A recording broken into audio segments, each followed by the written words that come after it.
जोधपुर में मड़िया जी के बाहर एक कुत्ता घूमता था बंधुओं। याद है मुझे, एक पात्र में पानी लेकर के किसी साधु परमेष्ठी ने भक्तांबर स्तोत्र के काव्य का मंत्र पढ़ के उस पात्र के जल को भावित कर दिया था और ऐसा दे दिया था कि जाओ वो जो कुत्ता है उस कुत्ते के पूरे शरीर पे ये पानी छिड़क बस दो। बिल्कुल सत्य घटना है। कई बार आपने देखा होगा कि कुत्ते के गर्दन में घाव हो जाते हैं, शरीर में डिसीज हो जाती है तो बिल्कुल पूरे बाल निकल जाते हैं। वो कुत्ता बिल्कुल मरणासन्न अवस्था में था। भक्तांबर स्तोत्र के किसी विशेष काव्य को पढ़ करके सामने जल लग करके 108 बार उनको पढ़ करके उसकी वेदना नहीं देखी जाती थी, क्योंकि वो बगल में एक होटल थी मड़िया जी के जस्ट बगल से। वो होटल के किनारे पे नाली के ऊपर बैठा मिलता था। जितनी बार हम लोग लवशंका दृढ़शंका करके वहां से वापस लौटते थे उसको देखते थे तो पीड़ा होती थी। तो किसी साधु परमेष्ठी ने भक्तांबर स्तोत्र का जल मंत्रित करके उसके ऊपर छिड़क दिया। 25 दिन के अंदर घुंघराले बाल लेकर के वो कुत्ता बिल्कुल जवान होकर के खड़ा हो गया। ये श्रद्धा के साथ किसी भी मंत्र का प्रयोग किया जाए, अभूतपूर्व उसके आश्चर्य होते हैं। और इसकी बात की घोषणा आचार्य पूज्यपाद भगवंत ने शांति भक्ति पे लिखी है। आचार्य भगवंत ने कहा है, विद्या भैसज मंत्र तोय हवनैर याते प्रशांतिम यथा।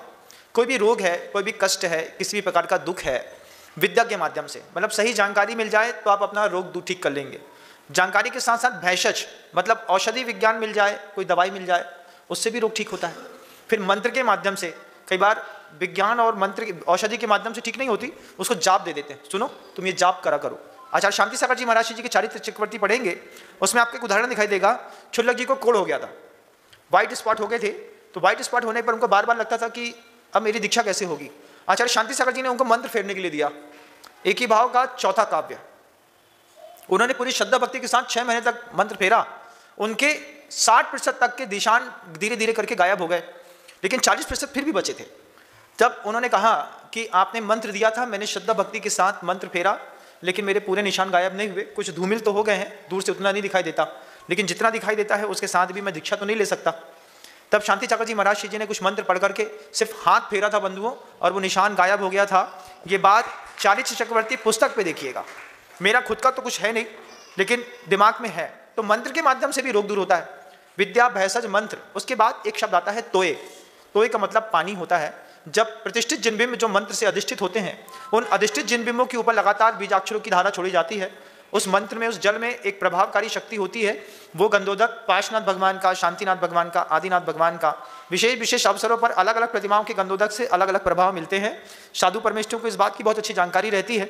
वे जब कभी भी कोई विशेष किसी को रोग इत्यादि होता है तो सामान्य से बता देते हैं कि शांतिनाथ भगवान की एक शांति धारा कर लेना, कभी पार्श्वनाथ भगवान की शांति धारा कर लेना।